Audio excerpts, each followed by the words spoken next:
Hi friends, welcome to the Plain Fun RC channel. I'm your host Saul. We're continuing with the build of the Don Smith B-17 and we're shifting our focus to the inboard portion of the wing. We're going to go ahead and start off the build by putting on the leading edge sheeting up in this area here, and then after that we'll go ahead and we'll shape our leading edge. So let's get started.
All right, friends, we've got our servo installed, our top sheeting is in place, and now we're going to go ahead and shift our focus to installing our nacelles.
All right, friends, we've got our nacelles installed, and they just look fantastic. I'm not going to lie to you, folks. This has been an immensely important and immensely satisfying part of the build, and they just look fantastic. Now we're going to go ahead and shift our focus to putting our cardboard tube along the length of both halves of the center wing section. The cardboard tubes are going to carry the wires from the servos and the motors. So let's get started.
All right, friends, we have our wire through our wing, and it went through fairly easy. Let me pass along some helpful tips to you. First and foremost, you want to use a cardboard tube that has about the same diameter as the toilet paper cardboard tube. You want to make sure that you're using the cardboard tube from the Hanger 9 Ultra Coat covering that you get. It's a nice thick tube, but has a very large diameter to accommodate all the wire, and as you can see, that's a lot of wire. Now, when you're passing the wire through the inboard nacelle, you don't want it going through the wheel well because it'll just get in the way of the retracts. You're going to have to pass it through the formers that make up the nacelle, and the wire that connects to the retracts, which is the wire you can see right there as I'm pointing at it, that one will have to be passed through the spine itself by drilling a hole. So just a friendly tip. All right, so the next thing we need to do is get our retracts installed. Once they're installed, then we can go ahead and shift our focus to sheeting our wing. Once we're done with that, then we're going to go ahead and sheet our nacelles. And for the most part, the wing will be done. So things are really coming along nicely. All right, friends.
All right, friends, we've got our battery tray done. It's a rough battery tray. It doesn't have to look pretty. It's 1/4 inch ply. We went with 1/4 inch ply because we're using two very heavy lithium batteries. And you can see when we take our tray and put it right inside the plane,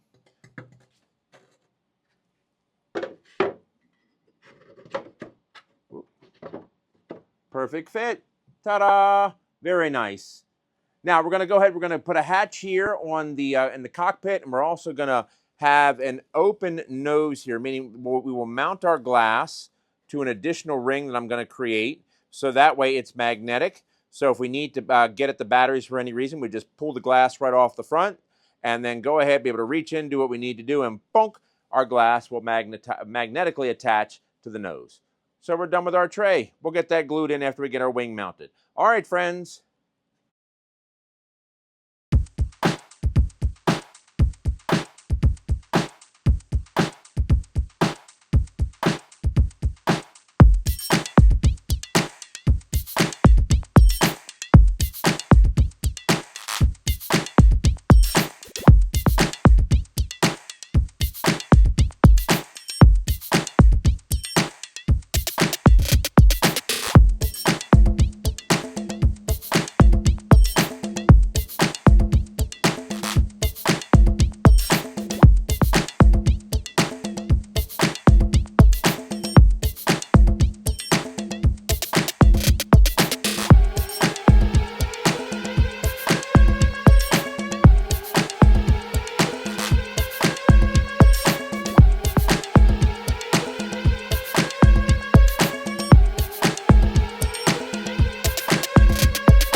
All right, friends, we got quite a bit done in this build video, and I'm really happy with the progress. As they say, 90% done, 90% to go. We've gone ahead, we've got most of our wings sheeted. We're having to leave the center section open because we're probably going to be going ahead, or we are going to be going ahead, and replacing the pneumatic air cylinders here in the Robart main landing gear with electric actuators. And I need to leave the wing open because I may need to go ahead and swap out the wires. But what we are going to do is shift our focus to the outer nacelles. We're going to go ahead and get those sheeted, and we're going to go ahead and shift our focus back over to the fuselage so we can go ahead and get a few more things done before we go through and mount the wing.